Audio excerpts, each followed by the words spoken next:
je vais poursuivre mon parcours. Je voudrais aller aujourd'hui au moins jusqu'à aborder une grande question qui traitera de la valeur du temps partiel comme une manière de nouer plusieurs types de problèmes les uns aux autres à partir d'une lecture en 8 perspectives. Mais je vais d'abord poursuivre sur l'exposé que j'ai commencé la semaine dernière. Vous vous souvenez que j'ai traité de la valeur, la propriété d'accidents que représentent un certain nombre d'événements, leur anticipation et ensuite la résilience après ces événements. Et il est apparu que le chômage avait deux caractéristiques qui étaient... cette slide n'est pas très... qui était très explosive quand elle se combinait, puisqu'il agit de manière anticipée. Et il est donc plus qu'un événement, il est un facteur de perception profondément temporalisé de la réalité sociale et de la position de la biographie individuelle dans l'ordre et dans l'anomie collective. Mais aussi, deuxièmement, le chômage agit longuement de façon négative. Alors, l'existence du chômage comme une menace ou un risque personnel dont la réalisation effective a été en quelque sorte ressentie subjectivement par anticipation devient non seulement une valeur négative privée, mais aussi une valeur négative sociale ou collective, ce qu'on appelle une externalité négative de grande portée. Je reprends ici une distinction que font mes collègues Kahuck et Zilberberg entre valeur privée et valeur sociale de l'emploi ou de l'absence d'emploi. L'argument est celui-ci. La valeur privée de l'emploi dans une entreprise ou une organisation est représentée par la répartition entre ce que le travail fournit à l'individu en salaire et en propriété non monétaire, cela j'y toucherai un peu plus tard, et d'autre part à l'entreprise en réalisation d'affaires, en marge bénéficiaire et en chance de développement dans la production de biens et de services. Mais cette production agit aussi sur l'activité et le bien-être d'agents économiques, individus et firmes qui n'ont aucun contact direct avec l'entreprise concernée. C'est ce qu'on appelle donc des externalités positives ou des conséquences positives ou négatives sur l'environnement. On les mesure aisément, on en mesure l'importance dans les phénomènes de création ou de destruction d'emplois aux différentes échelles spatiales qu'on peut considérer, une ville, une région, un pays, bien sûr, une zone économique plurinationale. L'économie géographique s'est beaucoup penchée sur ces questions-là récemment dans des termes à la fois quels sont les impacts des destructions d'emplois. Une expérience grandeur nature, c'est la ville de Détroit aujourd'hui aux États-Unis, mais aussi de manière plus subtilement exploratoire pour savoir quelle est non seulement l'importance de la création, de la destruction d'emplois, mais aussi l'importance de la nature des emplois et de leur composition sur les chances de maintien ou non de certains types d'emplois. C'est le thème de la contamination, de la fertilisation d'un tissu économique par la composition très particulière des emplois. J'y reviendrai ultérieurement. En tout cas, ces externalités constituent la valeur sociale du travail et de l'emploi et de ses envers respectifs, chômage et destruction d'emplois. Alors, la mesure monétaire directe de l'écart entre valeur sociale et valeur privée, on peut la calibrer ainsi.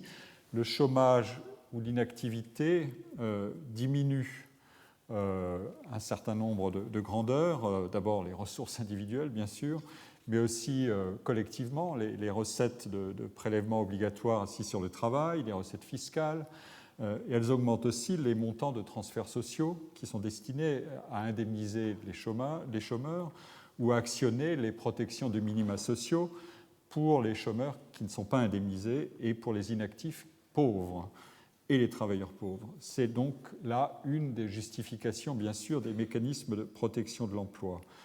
Il faut remarquer ici que cette externalité négative se comporte tout à fait autrement pour le salarié et pour l'employeur en cas de chômage. Les mécanismes de base de l'assurance chômage sont un financement par une taxe sur les salaires, des cotisations employeurs et salariés, d'ailleurs uniquement dans le secteur privé, en tout cas en France, et deuxièmement une solidarité entre l'ensemble des acteurs du système pour couvrir les coûts engendrés par les décisions négatives, destruction d'emplois et avec entrée des chômeurs en indemnisation, et pour tirer parti, pour ceux qui sont en emploi, de leur situation positive. On en a une illustration assez simple, mais je crois que la slide que je voulais présenter n'apparaîtra pas. Tant pis, je crois qu'il y a un problème de compatibilité avec ce que j'avais fabriqué. Dans le bilan de l'UNEDIC, on est dans l'actualité puisqu'on a une grosse négociation sur l'assurance chômage, comme tous les 3 ans. Les cotisations d'assurance chômage assises sur les contrats à durée indéterminée, je vous rappelle que c'est à peu près encore 80 ou 80, un peu plus de 80% de l'ensemble des contrats existants, créent une situation bénéficiaire puisque ces emplois-là sont peu exposés au chômage et donc les cotisations produisent plus qu'elles n'engendrent d'allocations ou d'indemnisation de chômage pour un écart de presque 12 milliards. En revanche, les contrats à durée limitée sont dans des comptes très très déficitaires puisque ils créent beaucoup plus de chômage. Ils créent pour 12 milliards d'indemnisation de chômage contre des contributions sur ces contrats-là qui sont de 4 milliards à peu près. L'ensemble des comptes, une fois qu'on a pris en compte le fonctionnement même de tout ce système d'assurance chômage, sont négatifs et de plus en plus avec des dettes cumulées. Donc c'est une des mesures possibles de ces mécanismes, de cette valeur sociale de l'emploi ou de la destruction de l'emploi. Ceux qui bénéficient d'emplois, comme on appelle ça maintenant, d'emplois d'insider, bien protégés, au fond, contribuent à faire exister un système qui pénalise en même temps, mais qui indemnise aussi l'emploi court et l'emploi fragile. Et c'est cet équilibre-là qui est complexe. Et je vais y revenir dans un instant parce qu'on va voir jouer 2 mécanismes très différents qui sont d'un côté la protection de l'emploi et de l'autre la plus ou moins grande générosité de l'assurance chômage. En tout cas, une des mesures de la valeur sociale du travail et de sa privation, c'est celle-là, c'est cet écart. Et c'est donc les paramètres de cet écart et de leur négociation qui donnent une idée de ce qu'est la prise en compte collective de la valeur sociale de l'emploi. Que signifie détruire un emploi pour un employeur ? Évidemment, il y a des coûts imputables à ces comptes, des indemnités, des obligations de reclassement, des coûts de procédure en cas de recours des salariés et aussi, bien sûr, des pertes d'expérience et de capital humain spécifiquement incorporés dans l'expérience et dans le travail de quelqu'un avec qui on a noué des liens plus ou moins longs, tout cela étant basé sur l'emploi long, l'emploi court réduit toutes ces dimensions dans des proportions rapides. Mais il y a évidemment aussi un coût qui est imputé à la collectivité des entreprises et des salariés. C'est précisément celui de ce mécanisme d'indemnisation du chômage des individus qui sont au chômage et celui des non-versements de cotisations à l'assurance chômage sur les postes d'emploi d'un travailleur qui est devenu chômeur. Dans les jeux stratégiques sur la combinaison emploi-chômage, évidemment, il faut toujours garder cet aspect-là en tête. Si je fais alterner mes emplois ou si j'utilise 2 types d'emplois, je ne produis pas le même genre de contribution à la valeur sociale collective du travail, puisque je peux me défausser par mes emplois à temps court et à chômage interstitiel ou récurrent long, je peux me défausser de ma contribution à l'assurance chômage. Donc, bien sûr, il y a, comme je l'ai dit, toutes sortes d'externalités négatives associées à la disparition d'un emploi ou au chômage d'un individu. Je prends là le point de vue de l'individu et plus de l'employeur. C'est la diffusion dans son entourage des problèmes que crée le chômage et dans l'environnement, bien sûr. Mais au total, l'appréciation exacte de la valeur sociale d'un emploi ou de la destruction de valeur sociale liée à une perte d'emploi, au-delà de la perte privée, c'est un calcul qui est assez complexe et qui peut donner lieu d'ailleurs à controverse. Mais on peut néanmoins essayer de décomposer l'impact du chômage sur les travailleurs en activité, pas simplement sur les chômeurs, mais je parle là de la valeur sociale et supra-individuelle du travail et de sa perte, en deux catégories d'effets.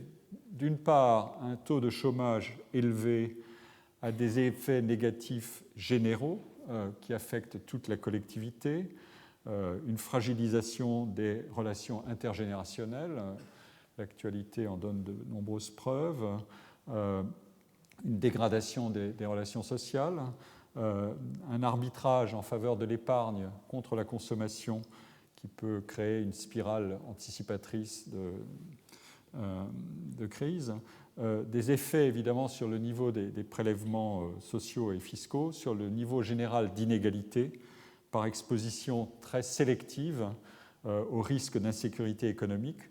On sait que de nombreux travaux ont montré que la satisfaction ressentie à l'égard de ces conditions d'existence diminue dans un environnement dans lequel les inégalités économiques s'accroissent. Et puis, il y a aussi les réactions asymétriques à l'égard des dégâts de l'insécurité économique. D'un côté, on verra monter, notamment par une politisation extrémiste du débat, des critiques contre les faux chômeurs, de la part de ceux qui s'estiment sursollicités par les mécanismes de protection et les coûts de financement de la solidarité collective. Mais dans l'autre sens, on verra jouer bien sûr aussi des actions sociales et politiques de mobilisation solidaire contre les dégâts de l'insécurité économique. Ces effets concernent tous les actifs, quel que soit leur secteur d'emploi. Les ressorts même de la conception de l'égalité par identification à autrui, par empathie, par mécanisme de réciprocité sont évidemment ici en jeu. Et donc nous voyons se dessiner l'envers possible de ce qu'est la valeur du travail comme créateur de socialité et vecteur de redistribution. Deuxièmement, les taux élevés de chômage ont des effets sur la situation présente et future des actifs, considérés dans l'expérience qu'ils peuvent faire directement de l'impact du chômage sur leur situation personnelle, même s'ils ne sont pas eux-mêmes au chômage. Pression sur les salaires, sur les conditions de travail, sur l'augmentation éventuelle des horaires de travail, par exemple par la multiplication des accords défensifs d'emploi contre la réduction des avantages liés à la RTT, en tout cas en France. Et les anticipations des agents, cette variable que j'ai introduite la dernière fois, sont évidemment concernées. Nous avons vu l'interaction entre anticipation et réalisation d'un risque. Elle est d'autant plus importante, cette interaction, que la sécurité d'emploi, c'est le pivot des arguments de la satisfaction du travail, à côté de l'autonomie, comme je l'avais dit. Mais les autres effets anticipables touchent évidemment à la carrière salariale, moins d'augmentation possible, moins d'opportunités de promotion, plus de sélectivité concurrentielle dans l'attribution des éléments variables d'un salaire et des chances de promotion, et des chances réduites de mobilité professionnelle en cas d'insatisfaction dans l'emploi. Vous avez, quand vous êtes insatisfait, 3 possibilités: voice, exit or loyalty. Loyalty, vous restez; voice, vous protestez; exit, vous sortez. Eh bien, quand la pression évidemment du chômage est élevée, les chances de sortir dans de bonnes conditions sont moindres. En tout cas, elles sont beaucoup plus sélectives. L'une des manières d'examiner l'impact individuel et collectif du chômage sur la valeur du travail réside dans la comparaison entre les segments du marché du travail. Pour introduire ce point, je voudrais vous présenter successivement les résultats de 2 recherches qui examinent de 2 manières différentes la perception de la sécurité d'emploi. je m'appuie ici d'abord sur une étude réalisée sur les mêmes données que celles que je vous avais présentées la semaine dernière, la même source, cette fameuse source, le panel de données socio-économiques allemandes, qui est un panel très long, dont nous n'avons pas l'équivalent, qui porte ici sur une exploitation de données sur 20 ans, de 1984 à 2004, et qui porte précisément sur la situation allemande, donc, et examine la perception de leur situation personnelle par les individus actifs, selon qu'ils appartiennent ou non à la sphère publique ou à la sphère privée des emplois. L'objectif est de mesurer les différentiels de bien-être subjectif. Alors, l'intérêt de l'enquête, c'est que dans la période considérée, donc 84-2004, en Allemagne de l'Ouest, comme on peut encore l'appeler, mais la réunification est intervenue au milieu, les différences et les fluctuations de taux de chômage régionaux étaient très importantes. Donc c'est une variable qui est une variable instrumentale très précieuse, malheureuse pour ceux qui en sont les victimes, mais précieuse pour le chercheur. Elle variait de 4 à 20%, il variait de 4 à 20%, ces taux de chômage.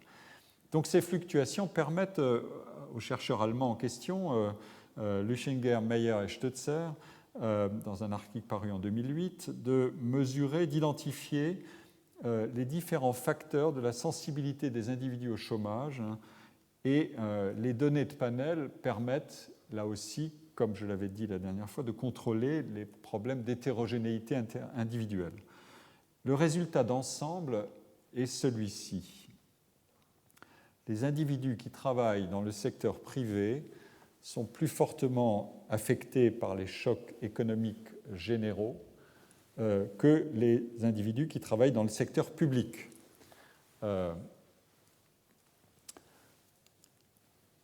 La diapositive qui est ici vous montre d'abord la relation exacte entre satisfaction à l'égard de ces conditions d'existence et taux de chômage. Évidemment, la satisfaction diminue quand le taux de chômage augmente, elle est très corrélée. Donc, le fait de base est celui-ci. Il est toujours important de s'apercevoir qu'une perception de ces conditions d'existence correspond à une réalité précise, qu'elle n'est pas un simple fantasme. Et donc, on voit bien la corrélation extrêmement forte et très, très en phase, positive ou négative, en fonction du taux de chômage. Donc, le premier résultat est celui-ci. Le deuxième résultat, c'est la variation entre le chômage tel qu'il est perçu par... la satisfaction à l'égard de ces conditions d'existence telle qu'elle est ressentie par les individus dans le secteur privé ou dans le secteur public. Ici, la courbe en noir indique le différentiel entre les individus qui travaillent dans le secteur public et les individus qui travaillent dans le secteur privé. Et ce différentiel est très très corrélé au taux de chômage. L'argument, c'est celui-ci. Donc, il y a une satisfaction déclarée à l'égard de ces conditions d'existence qui décroît très rapidement chez les salariés du secteur privé quand les taux de chômage sont élevés. En revanche, du côté des salariés du secteur public, les réactions aux fluctuations du taux de chômage sont de beaucoup plus faible amplitude. Donc ce que montre cette courbe, c'est que essentiellement, elle est portée, le différentiel incorpore l'écart considérable entre les deux secteurs. C'est un point important qui est peu abordé dans le grand livre de Claude Tello et François de Singly, Gens du privé, gens du public, qui mériterait une actualisation. Il y a quelques éléments, mais qu'il faudrait aujourd'hui remettre actualiser, qui permettraient de se faire une meilleure idée de la situation actuelle. Et donc, cette satisfaction ou insatisfaction des salariés du secteur privé concernant leurs conditions de vie, la satisfaction diminue de presque plus d'un demi-point sur une échelle qui va de 1 à 10 quand on passe de la région la moins touchée par le chômage à celle qui l'est le plus. L'intensité de variation est presque du même ordre que si on était soi-même concerné par le chômage. Donc vous voyez à quel point ici le différentiel exprime une relation très très différente et dissymétrique entre la valeur personnelle et la valeur collective, ou l'appréciation individuelle et l'appréciation collective de la situation selon le monde auquel on appartient et selon le degré de sécurité de l'emploi dont on dispose. Quand on est dans un système d'emploi où l'insécurité existe par construction, le secteur privé, évidemment, ce qui arrive aux autres vous affecte avec une intensité qui est assez proche de ce qui pourrait vous arriver à vous. C'est une autre manière de rebondir sur ce que j'ai dit la fois dernière. Et pour les salariés du secteur public, l'effet négatif est 3 fois moindre. Il y a un effet négatif, mais il est 3 fois inférieur. Et ces résultats sont obtenus une fois qu'on a contrôlé toutes les différences concernant la structure des salaires, les conditions de travail et les caractéristiques démographiques des enquêtés. Ici, je vous montre l'information suivante. C'est donc l'illustration de ce que j'ai dit. Se sentent très concernés ou non par la sécurité de l'emploi. Ici figure en bleu la courbe des employés du secteur public et en rouge ceux du secteur privé et, comme toujours ici, en pointillé, la courbe du chômage.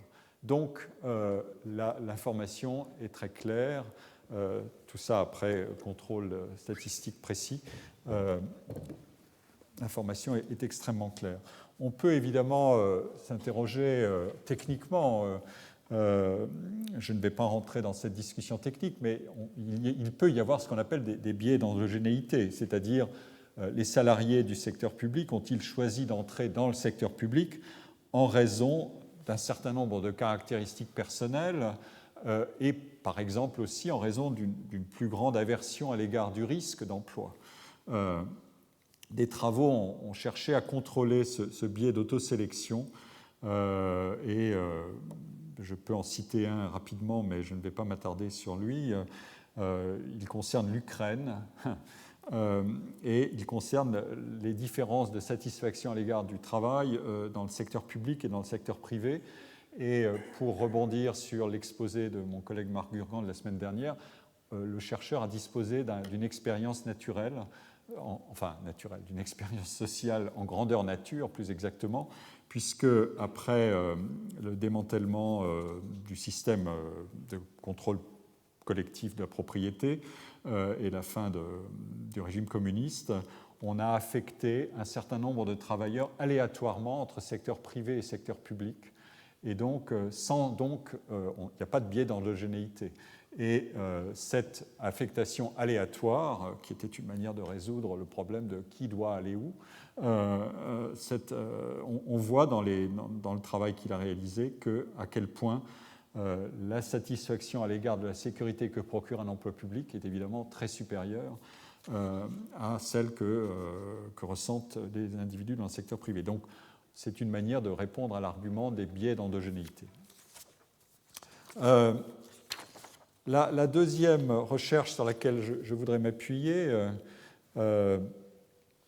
est un travail qui a été réalisé par mes collègues Andrew Clark et Fabien Postelvinet en 2007, qui s'appelle Job Security and Job Protection. Et l'étude porte sur la perception de la sécurité de l'emploi par les individus en Europe, interrogés par le panel européen des ménages.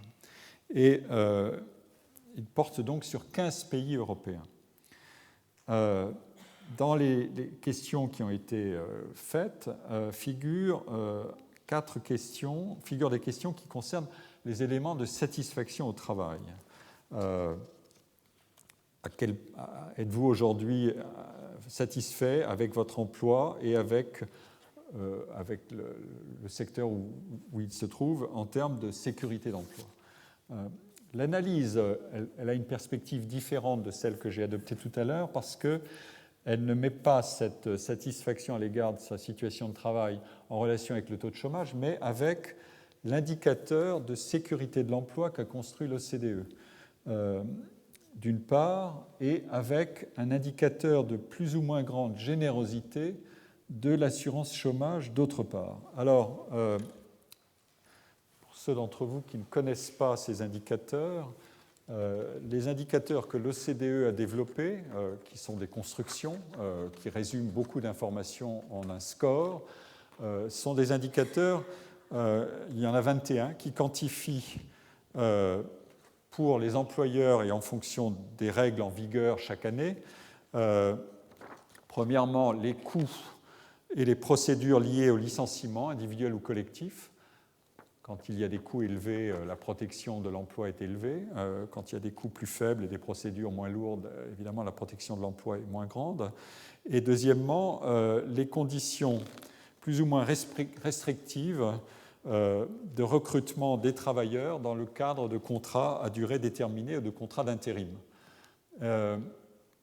Vous avez ici, encore une fois, c'est l'exercice de lecture d'un graphique, mais enfin, en gris, vous avez ce qui concerne les procédures de licenciement collectif et en bleu, les procédures de licenciement individuel et leur sévérité, enfin, les contraintes plus ou moins fortes qui sont mises sur elles.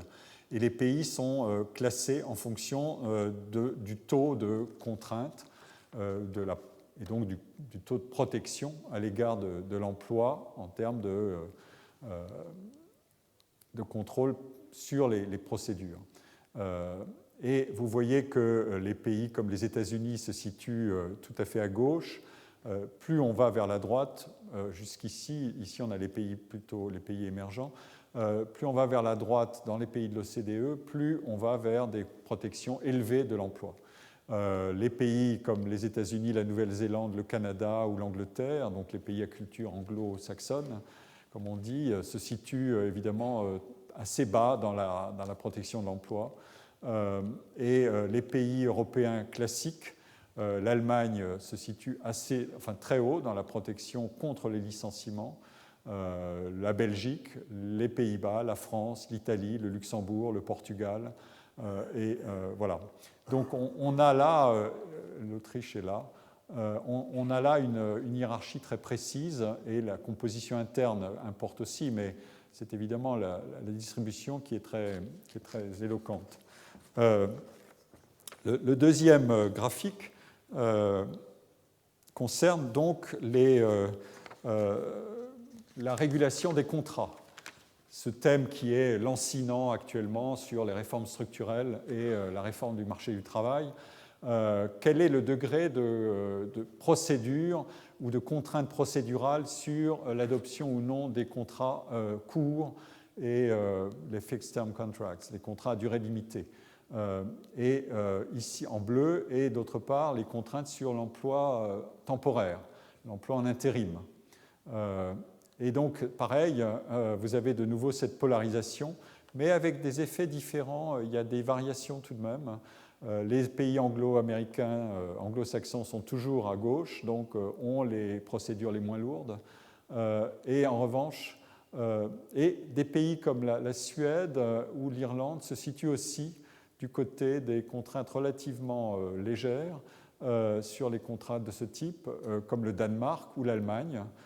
C'est la fameuse flexicurité, elle est ici présente. Quand on veut un marché qui soit flexicure ou flexisécure, on doit évidemment diminuer les contrôles sur ces types d'emplois, mais on joue sur d'autres paramètres pour offrir la contrepartie de la flexi, qui est évidemment de la sécurité. Et la France se situe à nouveau avec le Luxembourg et la Norvège, se situe tout à fait à droite en termes de protection ou de contraintes très fortes, ou de protection de l'emploi à durée indéterminée et de contraintes très fortes sur l'usage des contrats à durée déterminée et de l'intérim. Il n'y a guère que la Turquie pour la dépasser ici. Voilà les variables.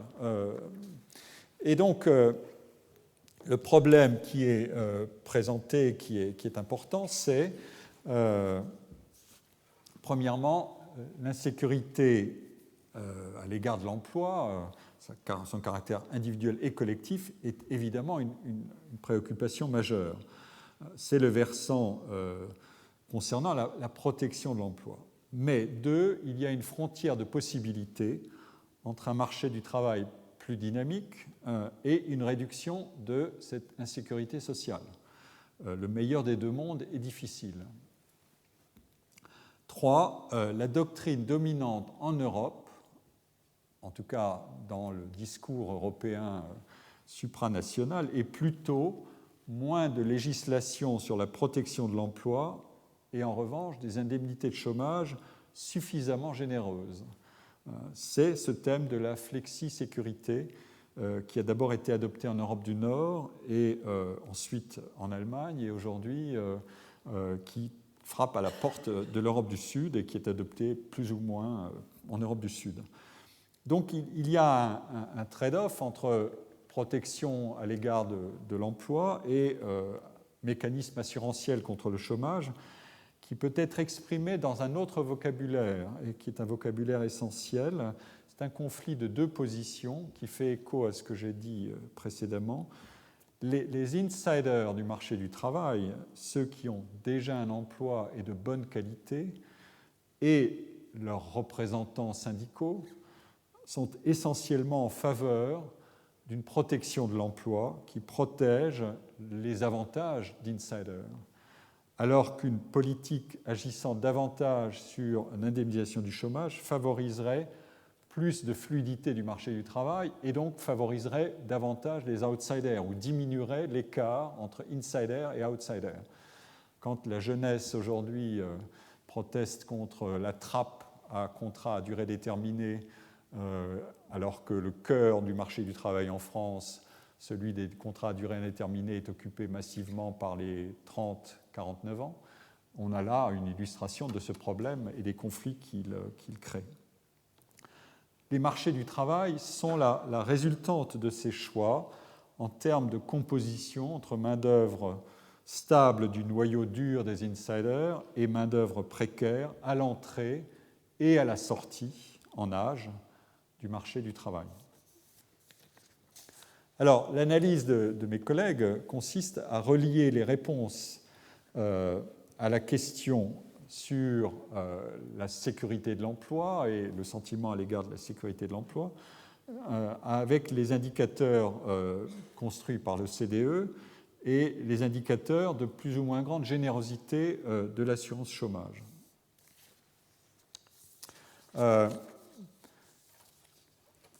Alors, examinons la corrélation entre la moyenne des réponses proposées dans les pays par les individus sur le sentiment de sécurité à l'égard de l'emploi et l'indice de protection de l'emploi, de niveau plus ou moins élevé de la protection de l'emploi.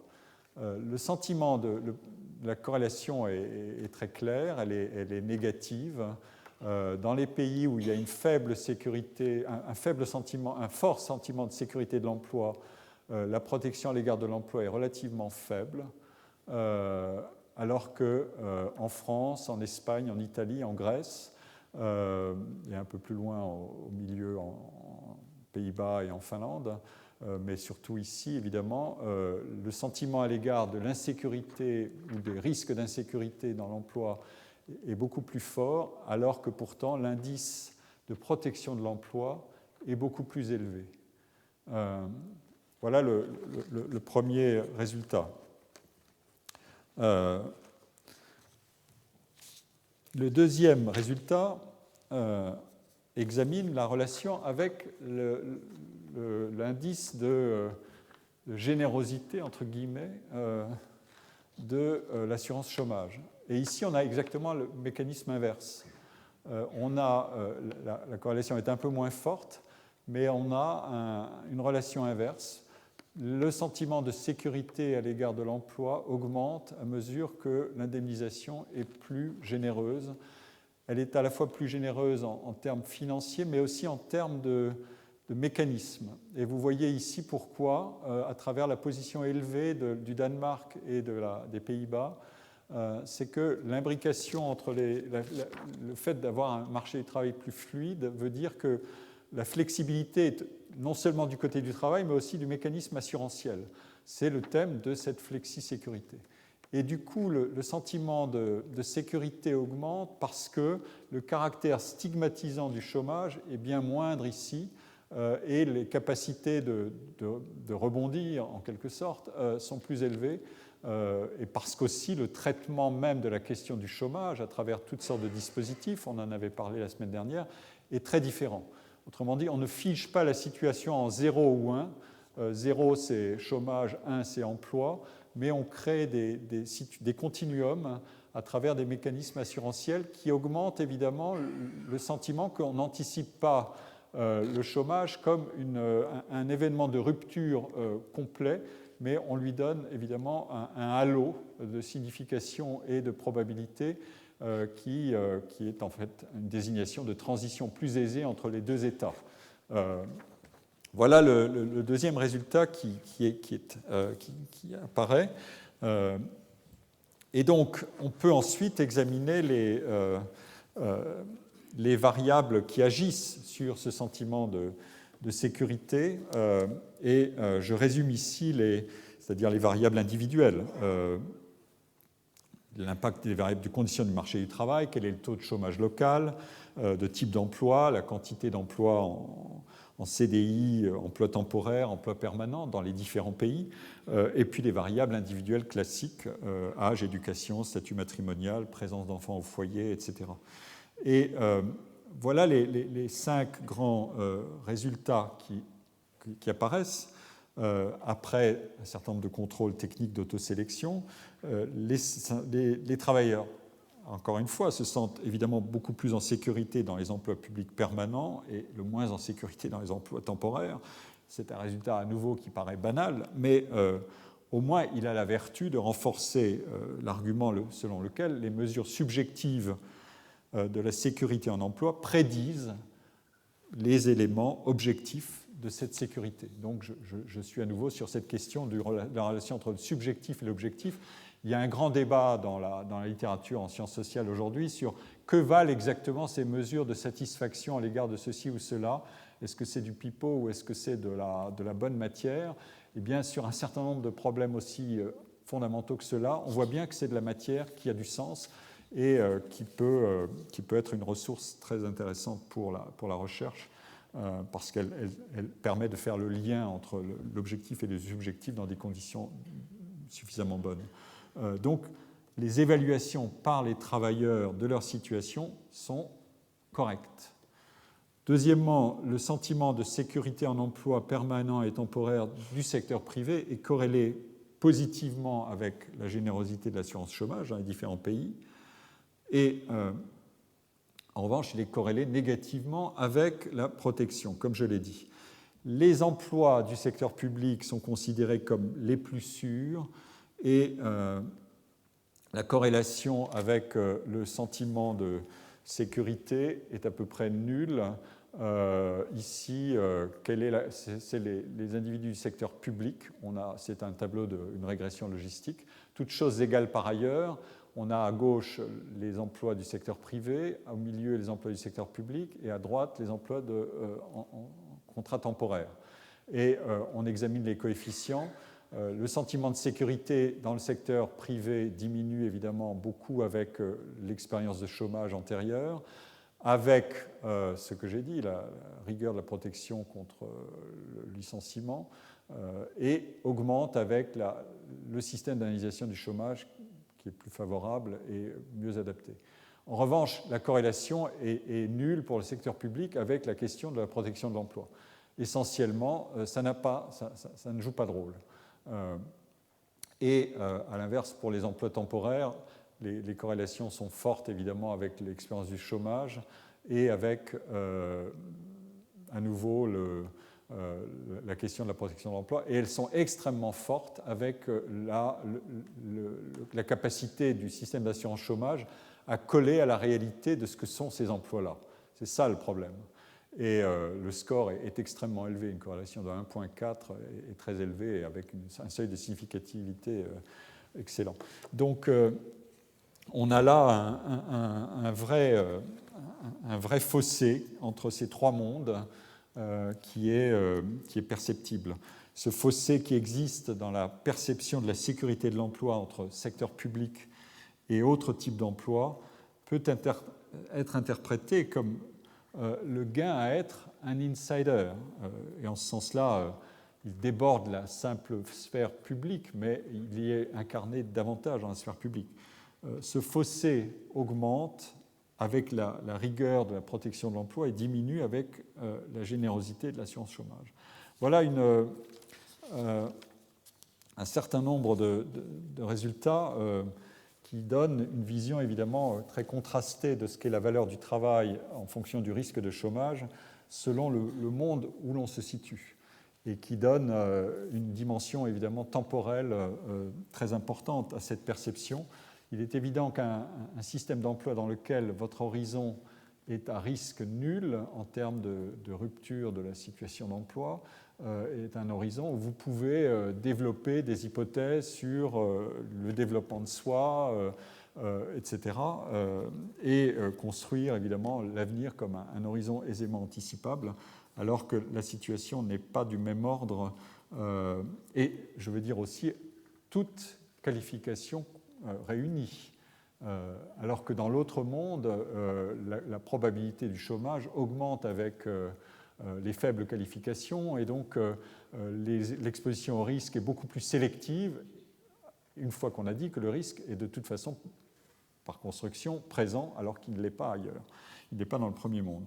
Donc on a là des points essentiels qui sont attestés par la perception subjective par les individus de leur situation. J'ai traité jusqu'à présent de travail et du chômage comme deux catégories qui s'opposent et qui sont séparatrices. Mais j'ai commencé à introduire l'argument qu'il y a en fait un maillage qui peut être plus serré entre les deux états, avec des phénomènes d'imbrication qui sont visibles dans le comportement du marché du travail.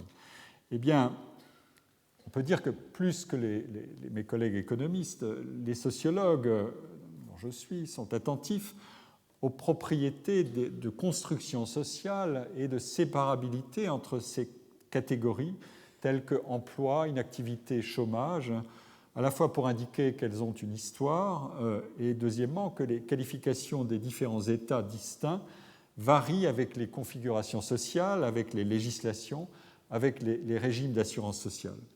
Je voudrais ici simplement évoquer le point en revenant sur une statistique qui est importante dans le contexte, en tout cas dans le contexte français, c'est cette fameuse distinction entre les chômeurs de catégorie A et les chômeurs de catégorie B et C.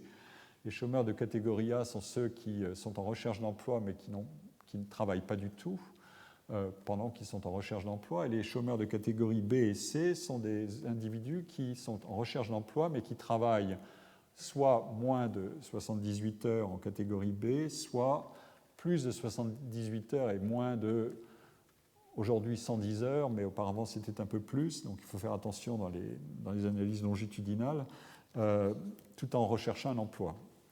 Et ici, je vous présente les données qui concernent la statistique sur ces différentes catégories et leur évolution dans le temps.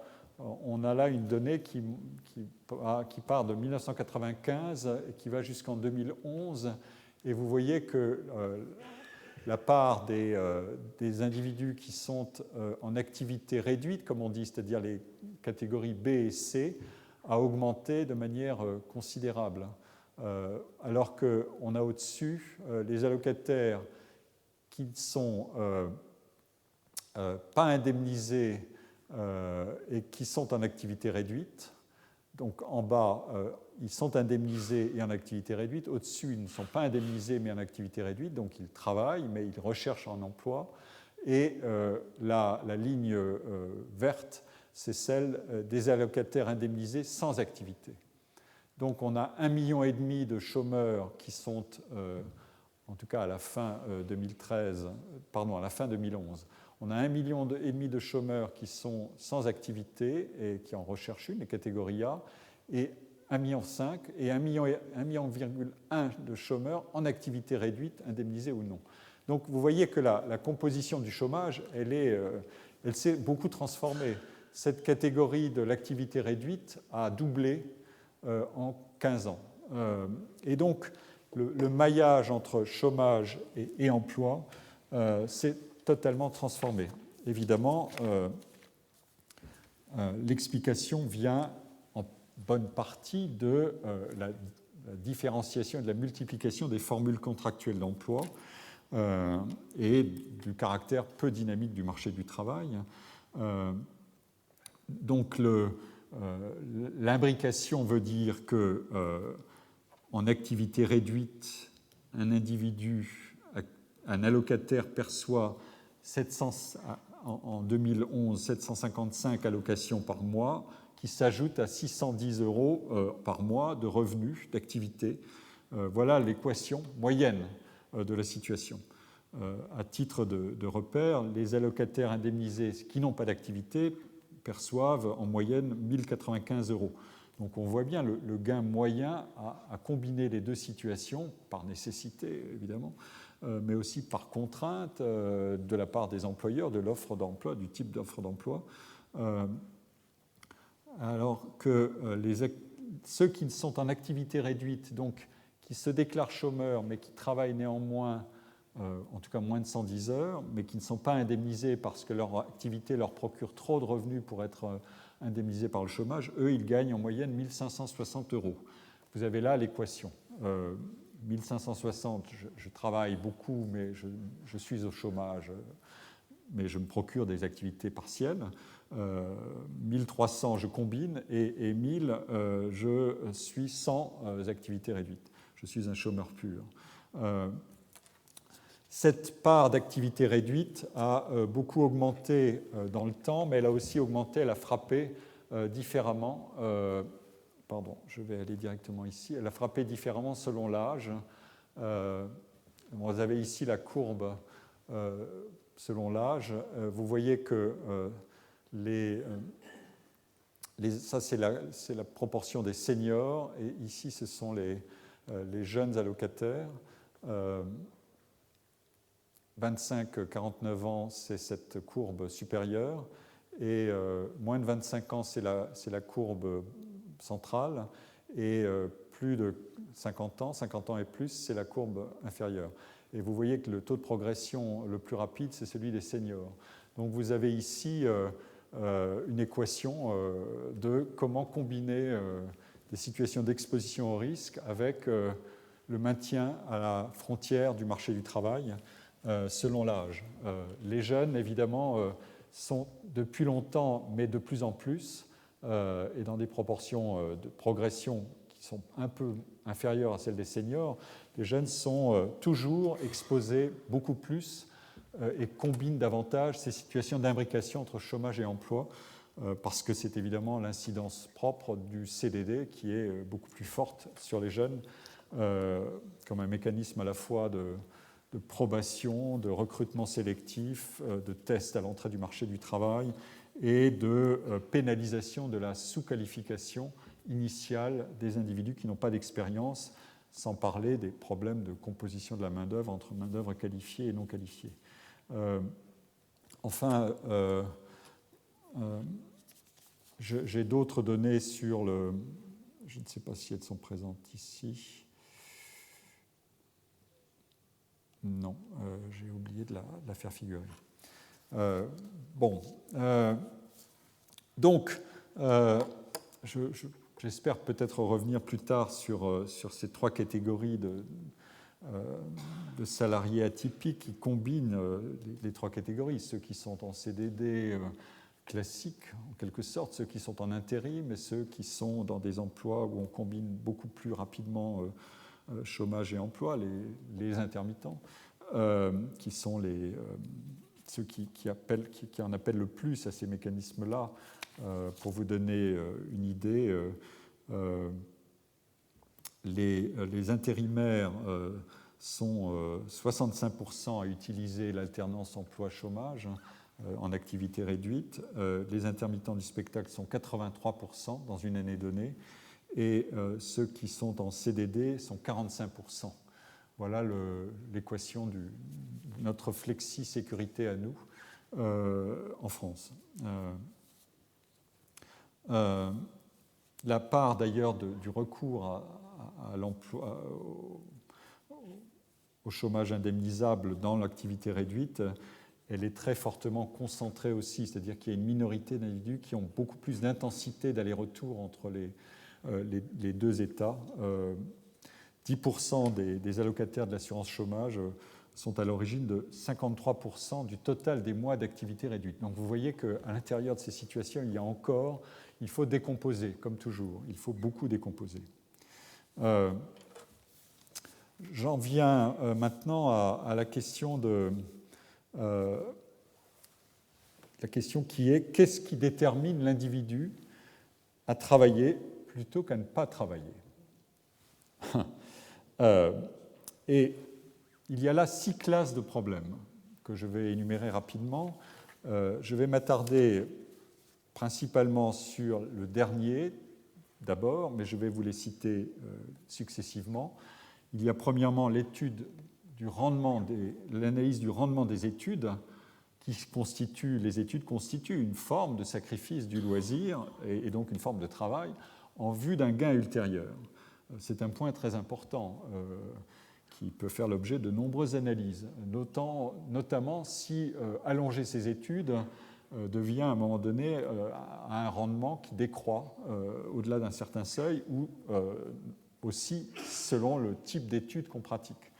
On sacrifie évidemment de plus en plus de revenus potentiels dans des cas d'études trop longues ou dans des cas d'études qui sont mal appariées avec le marché du travail. Donc c'est une question extrêmement sérieuse qui pèse beaucoup sur la perception aussi qu'on peut avoir les générations, jeunes générations, à l'égard des études sont toujours protectrices sur un marché du travail tendu. Cette affaire-là est beaucoup plus complexe, évidemment, mais je ne vais pas y venir tout de suite. Il y a donc, deuxièmement, sur cette question du travailler ou ne pas travailler, la question de l'étude des relations et des transitions entre chômage et emploi, basculement involontaire vers le chômage, démission et rupture conventionnelle pour changer volontairement d'emploi, délai de retour à l'emploi en fonction évidemment des capacités de prospection du marché du travail et en fonction des flux d'offres d'emploi situés dans l'enveloppe des choix acceptables ou raisonnables, comme le disent les textes, ou désirables par l'individu, et en fonction des durées d'indemnisation et des délais d'épuisement des droits. Il y a troisièmement le grand problème de l'étude des trappes à inactivité ou à travail pauvre. J'y reviendrai un tout petit peu plus tard dans l'exposé, mais ça sera la fois prochaine. Et l'analyse des frontières entre le maintien dans les dispositifs protecteurs d'aide et de solidarité et la valeur incitative des mécanismes de soutien au retour à l'emploi. Alors, ici, pour m'attarder un instant sur ce point, plus nous nous déplaçons dans la hiérarchie des niveaux de vie, plus évidemment la question de la désutilité du travail est triplement déterminée. Les emplois peu rémunérateurs sont généralement des emplois de mauvaise qualité. Deuxièmement, l'activité des travailleurs pauvres est assortie de compléments de revenus de transfert, dont certains sont conditionnés par l'exercice d'une activité plus ou moins soutenue, et ces compléments sont plus ou moins importants nationalement ou localement. Et donc, troisièmement, il y a une frontière entre le maintien dans les dispositifs d'assistance et la recherche active d'emploi. Cette frontière entre les deux devient plus complexe et incertaine, évidemment, en raison de l'imbrication de la flexibilité contractuelle des emplois peu qualifiés et des situations de chômage, avec en complément l'accès aux revenus d'assistance incitatifs ou non. C'était la réforme du revenu de solidarité active. Pour simplement illustrer, non pas expliquer le problème, parce qu'il demanderait une longue série de développements. Je vous ai fait figurer ici la décomposition du revenu disponible des individus par niveau de vie. On va de gauche à droite entre le premier décile, les 10% des individus qui ont le niveau de vie le plus faible, et à droite, les 10% qui ont le niveau le plus élevé, et on regarde comment est composé leur revenu. Et on prend en compte les revenus d'activité. Vous voyez qu'il compose simplement 30% de ce que sont les revenus dans le décile le plus faible, le premier décile, alors qu'il compose 76% des revenus dans le décile le plus élevé. Et le décrochage intervient à peu près au centre de la distribution. On est déjà près de 70% dans les 40% pour 60% de la population active. Les revenus composent près de 70% des revenus et davantage.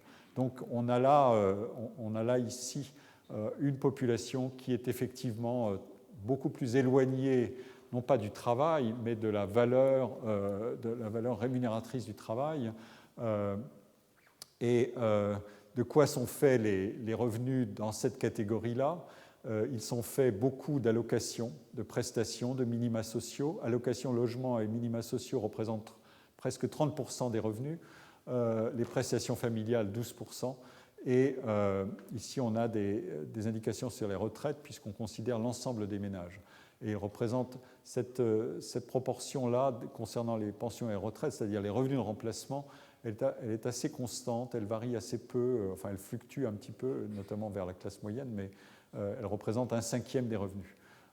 En revanche, évidemment, les indemnités de chômage sont présentes et représentent 7% des ressources. Voilà le tableau, en quelque sorte. Je ne peux pas le détailler beaucoup, mais vous voyez à quel point ces mondes-là combinent différemment les revenus et les ressources. Et la valeur du travail, évidemment, doit être située relativement à ce que sont les autres possibilités et l'intensité de la redistribution et de l'allocation de revenus de transfert. Ces revenus de transfert sont très faibles très vite à partir du 3e et du 4e décile, mais sont très élevés évidemment dans la population qui est pauvre ou qui est dans le revenu, dans le décile le plus bas. Ce point-là est important parce qu'il conditionne évidemment toute la discussion sur ce que veut dire le travail et sa valeur quand on a accès ou non, et conditionnellement ou non, à des sources de revenus et qu'on ne peut pas faire valoir sa qualité individuelle sur le marché du travail. Le quatrième plan d'analyse, c'est celui de l'asymétrie entre le chômage d'insertion des jeunes et le chômage d'exclusion des seniors. Ce dernier, celui des seniors, étant couplé ou non à des dispositifs de retraite anticipée ou de dispense de recherche d'emploi.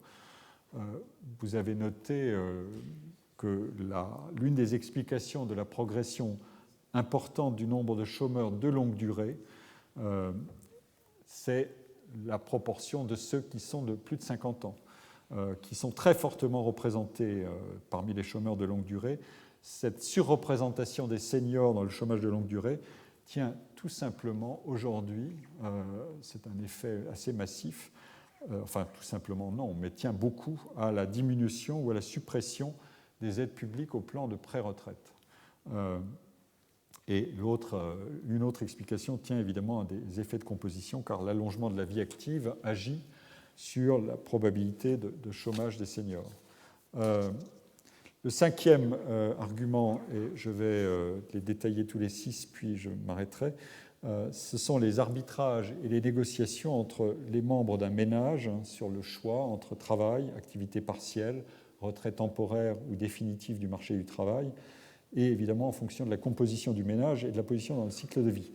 Ce point-là, je vais y revenir beaucoup la semaine prochaine parce qu'il va être question du travail à temps partiel qui a une incidence considérable sur l'activité féminine et disproportionnée. Le paradoxe extraordinaire de la société actuelle, c'est que les femmes ont des qualifications qui sont en moyenne devenues supérieures à celles des hommes, mais avec une incidence du travail en quantité diminuée ou sous-standard qui sont une incidence qui est beaucoup plus élevée sur les femmes que sur les hommes. La question est de savoir si c'est un résidu d'une évolution très longue avec beaucoup d'inertie et que les choses changeront, ou si ce sont des mécanismes plus structurels, évidemment d'arbitrage entre choix individuels, choix du ménage, présence de la question du travail féminin et de l'éducation des enfants, etc. On va analyser tout ça en détail, je vais analyser tout ça en détail la semaine prochaine, avec toutes les indications dont on dispose pour examiner exactement ce que signifie un travail à temps partiel, avec ses caractéristiques négatives, stigmatisantes, contraintes et parfois aussi volontaires. Un taux élevé d'individus font le choix, mais il faut discuter ce que veut dire la catégorie du choix. Voilà. Et la sixième caractéristique, elle se relie à la cinquième, c'est évidemment la demande qui était mise par le marché du travail de travail non standard, avec une segmentation croissante des temps de travail en quantité variable selon les secteurs, les emplois et les qualifications. Et cet emploi substandard, en quantité réduite, il va nous occuper la semaine prochaine avec un traitement à la fois sur les données et sur les questions essentielles de composition de l'emploi. Aujourd'hui, dans nos économies, il y a une corrélation assez problématique, enfin en termes d'horizon de transformation des marchés du travail, entre la déstandardisation de l'emploi et la polarisation des situations. Autrement dit, le travail se polarise en emplois de bonne et de mauvaise qualité.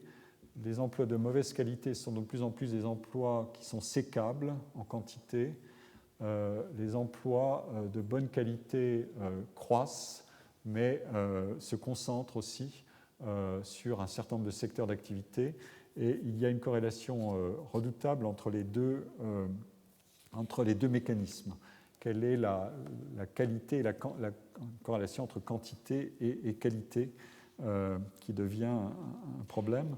La polarisation voulant dire aussi, et ça c'est l'autre élément, et je m'arrêterai sur ce détail, la polarisation voulant dire aussi que les emplois de bonne qualité sont aujourd'hui des emplois qui sont déterminés par leur contenu et leur proximité aux évolutions technologiques.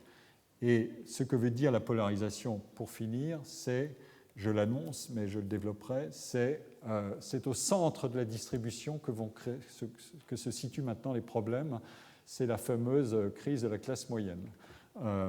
Et vous verrez, les données sont assez redoutablement concordantes pour illustrer ce problème, de savoir comment faire société dans un monde où le centre lui-même s'affaisse et la discontinuité du tissu social augmente sous l'effet à la fois des compétitions internationales, des évolutions technologiques et des gestions du marché du travail.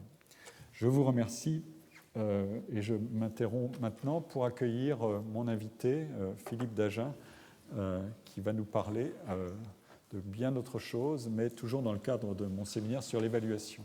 Merci.